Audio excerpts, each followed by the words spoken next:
بسم اللہ الرحمن الرحیم۔ السلام علیکم پیارے دوستو، جیسے ہی آپ صلی اللہ علیہ وآلہ وسلم اپنی جوانی کی عمر کو پہنچے تو آپ کے چچا ابو طالب کی توقعات آپ سے بڑھنے لگیں۔ روایات میں آتا ہے چونکہ اب نبی صلی اللہ علیہ وآلہ وسلم جوان ہو چکے تھے تو ابو طالب نے آپ سے کہا، اے بھتیجے، میں ایک بہت غریب آدمی ہوں اور قحط سالی کی وجہ سے اور زیادہ سخت حالات کا سامنا ہے۔ کافی عرصے سے خشک سالی کا دور چل رہا ہے، کوئی ایسا ذریعہ نہیں کہ اپنا کام چلا سکیں، اور نہ ہماری کوئی تجارت ہے۔ ایک تجارتی قافلہ شام جانے والا ہے، اس میں قریش کے لوگ شامل ہیں۔ قریش کی ایک خاتون خدیجہ بنت خویلد شام کی طرف اپنا تجارتی سامان بھیجا کرتی ہیں۔ جو شخص ان کا مال لے کر جاتا ہے وہ اپنی اجرت ان سے طے کر لیتا ہے۔ اب اگر تم ان کے پاس جاؤ اور ان کا مال لے جانے کی پیشکش کرو تو وہ ضرور اپنا مال تمہیں دے دیں گی، کیونکہ تمہاری امانت داری کی شہرت ان تک پہنچ چکی ہے۔ اگرچہ میں اس بات کو پسند نہیں کرتا کہ تم شام کے سفر پر جاؤ، یہودی تمہارے دشمن ہیں، لیکن حالات کی وجہ سے میں مجبور ہوں، اس کے علاوہ کوئی چارہ بھی تو نہیں۔ یہاں تک کہہ کر ابو طالب خاموش ہو گئے۔ تب آپ نے فرمایا، ممکن ہے وہ خاتون خود میرے پاس کسی کو بھیجیں؟ یہ بات آپ نے اس لیے کہی تھی کہ سیدہ خدیجہ رضی اللہ تعالی عنہا کو ایک با اعتماد آدمی کی ضرورت تھی، اور اس وقت مکہ میں آپ سے زیادہ شریف، پاک باز، امانت دار، سمجھدار اور قابل اعتماد آدمی کوئی نہیں تھا۔ ابو طالب اس وقت بہت پریشان تھے۔ آپ کی یہ بات سن کر انہوں نے کہا، اگر تم نہ گئے تو مجھے ڈر ہے وہ کسی اور سے معاملہ طے کر لیں گی۔ یہ کہہ کر ابو طالب اٹھ گئے۔ ادھر آپ کو یقین سا تھا کہ سیدہ خدیجہ رضی اللہ تعالی عنہا خود ان کی طرف کسی کو بھیجیں گی، اور ہوا بھی یہی۔ سیدہ خدیجہ رضی اللہ تعالی عنہا نے اللہ کے رسول صلی اللہ علیہ وآلہ وسلم کو بلا بھیجا، پھر آپ سے کہا، میں نے آپ کی سچائی، امانت داری اور نیک اخلاق کے بارے میں سنا ہے، اور اسی وجہ سے میں نے آپ کو بلوایا ہے۔ جو معاوضہ آپ کی قوم کے دوسرے آدمیوں کو دیتی ہوں، آپ کو ان سے دگنا دوں گی۔ آپ نے ان کی بات منظور فرما لی۔ پھر آپ اپنے چچا ابو طالب سے ملے، انہیں یہ بات بتائی۔ ابو طالب سن کر بولے، یہ روزی تمہارے لیے اللہ نے پیدا فرمائی ہے۔ اس کے بعد آپ صلی اللہ علیہ وآلہ وسلم سیدہ خدیجہ رضی اللہ تعالی عنہا کا سامان تجارت لے کر شام کی طرف روانہ ہوئے۔ سیدہ خدیجہ رضی اللہ تعالی عنہا کے غلام میسرہ آپ صلی اللہ علیہ وآلہ وسلم کے ساتھ تھے۔ روانگی کے وقت حضرت خدیجہ رضی اللہ تعالی عنہا نے میسرہ سے کہا، کسی معاملے میں ان کی نافرمانی نہ کرنا، جو یہ کہیں وہی کرنا، ان کی رائے سے اختلاف نہ کرنا۔ آپ صلی اللہ علیہ وآلہ وسلم کے سب چچاؤں نے قافلے والوں سے آپ کی خبر گیری رکھنے کی درخواست کی۔ اس کی وجہ یہ بھی تھی کہ ذمہ داری کے لحاظ سے یہ آپ صلی اللہ علیہ وآلہ وسلم کا پہلا تجارتی سفر تھا، گویا آپ صلی اللہ علیہ وآلہ وسلم اس کام میں بالکل نئے تھے۔ ادھر آپ صلی اللہ علیہ وآلہ وسلم روانہ ہوئے، ادھر آپ صلی اللہ علیہ وآلہ وسلم کا معجزہ شروع ہو گیا۔ ایک بدلی نے آپ صلی اللہ علیہ وآلہ وسلم کے اوپر سایہ کر لیا۔ آپ صلی اللہ علیہ وآلہ وسلم کے ساتھ ساتھ چلنے لگی۔ جب آپ صلی اللہ علیہ وآلہ وسلم شام پہنچے تو بصرہ شہر کے بازار میں ایک درخت کے سائے میں اترے۔ یہ درخت ایک عیسائی راہب نستورہ کی خانقاہ کے سامنے تھا۔ اس راہب نے میسرہ کو دیکھا تو خانقاہ سے نکل آیا۔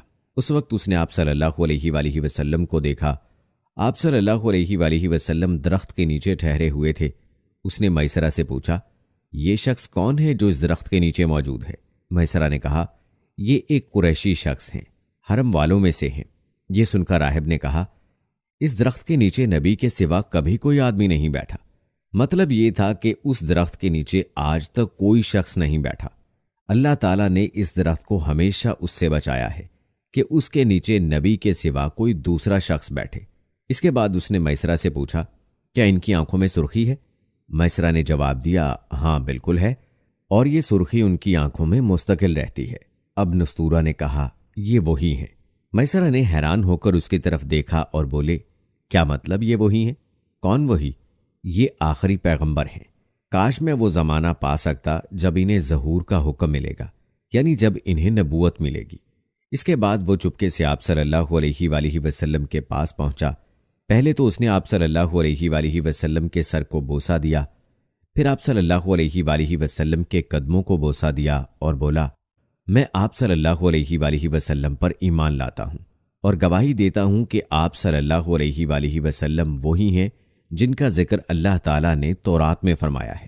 اس کے بعد نستورہ نے کہا، اے محمد صلی اللہ علیہ وآلہ وسلم، میں نے آپ صلی اللہ علیہ وآلہ وسلم میں وہ تمام نشانیاں دیکھ لی ہیں جو پرانی کتابوں میں آپ صلی اللہ علیہ وآلہ وسلم کی نبوت کی علامتوں کے طور پر درج ہیں۔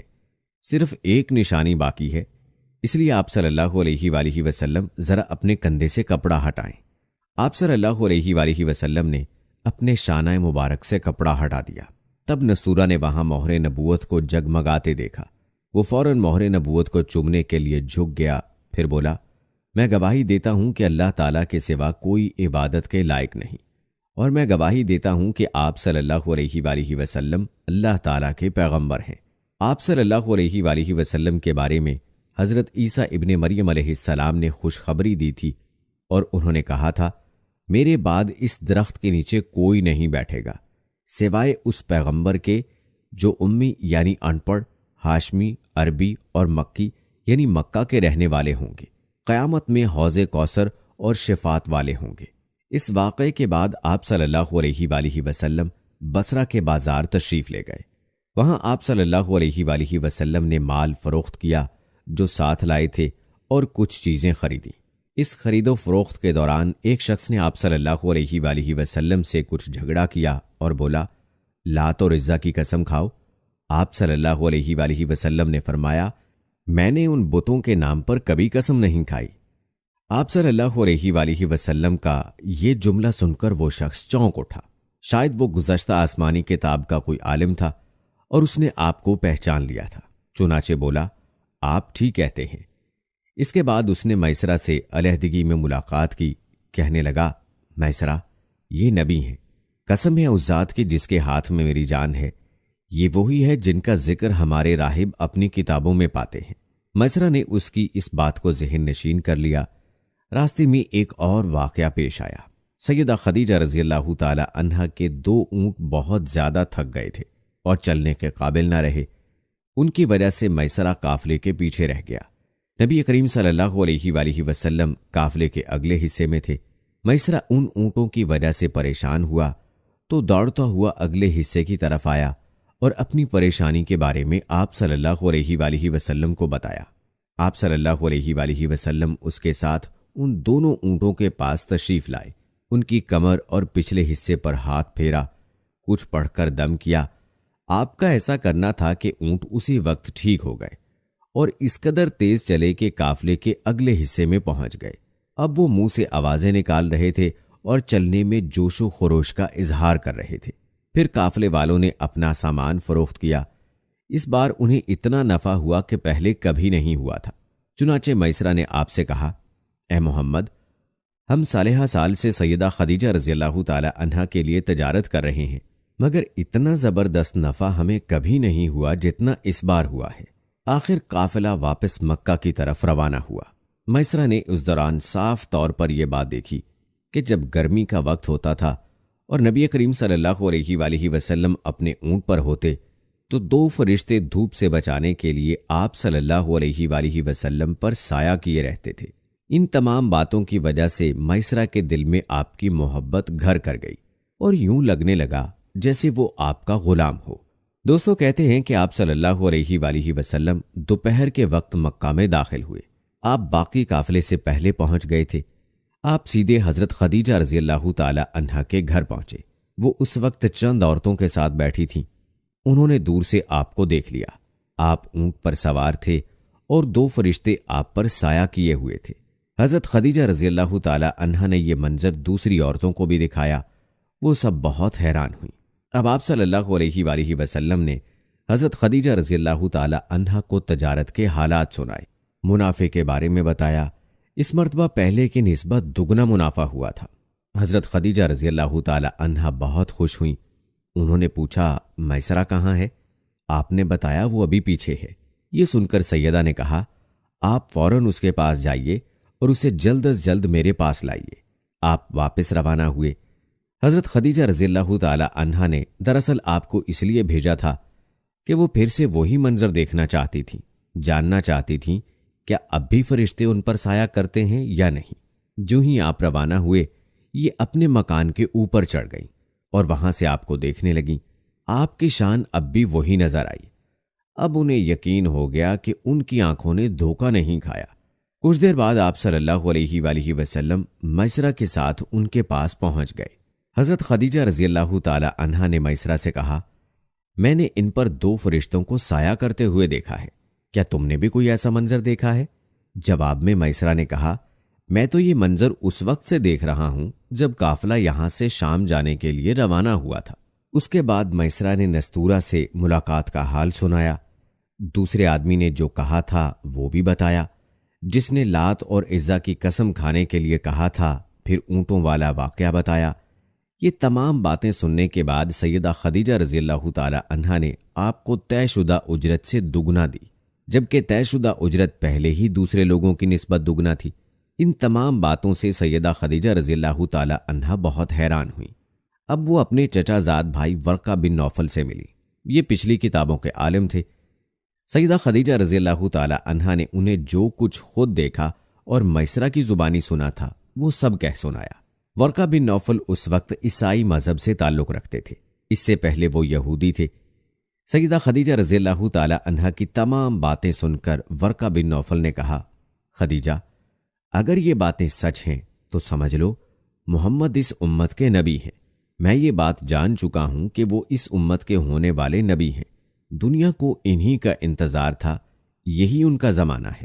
پیارے دوستو، یہاں یہ بات بھی واضح ہو جائے کہ نبی اکرم صلی اللہ علیہ وآلہ وسلم نے سیدہ خدیجہ رضی اللہ تعالی عنہا کے لیے تجارتی سفر صرف ایک بار ہی نہیں کیا، چند سفر اور بھی کیے۔ یاد رہے کہ سیدہ خدیجہ رضی اللہ تعالی عنہا ایک شریف اور پاک باز خاتون تھیں۔ نسب کے اعتبار سے بھی قریش میں سب سے اعلیٰ تھیں۔ انہیں قریش کی سیدہ کہا جاتا تھا۔ قوم کے بہت سے لوگ ان سے نکاح کے خواہش مند تھے۔ کئی نوجوانوں کے پیغام ان تک پہنچ چکے تھے، لیکن انہوں نے کسی کے پیغام کو قبول نہیں کیا تھا۔